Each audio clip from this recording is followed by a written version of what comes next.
Militer Rusia meluncurkan 2 serangan mematikan pada kendaraan BMP-2 Ukraina. Kendaraan yang diparkir tanpa pasukan di sekitarnya tersebut menjadi target. Rekaman detik-detik serangan beredar di Telegram pada Jumat 5 Juli 2024. Dalam keterangan unggahan disebutkan BMP-2 Ukraina dihancurkan oleh artileri Batalion Somalia. Selanjutnya, serangan dilanjutkan oleh Batalion Sparta Rusia. Tampak BMP dihabisi oleh Batalion Sparta dengan bantuan VOG-17. Akibat 2 rentetan serangan, BMP-2 berakhir membara dan keok.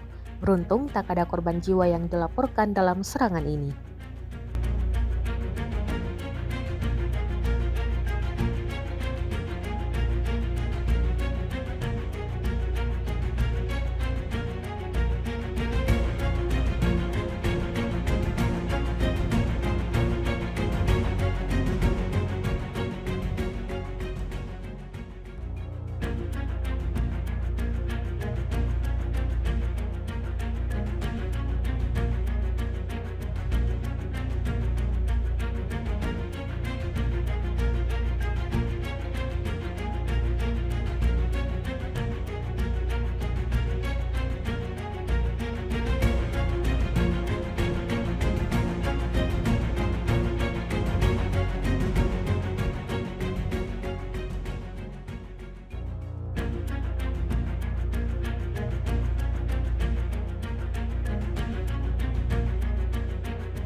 Download Tribun X sekarang, menghadirkan lokal menjadi Indonesia.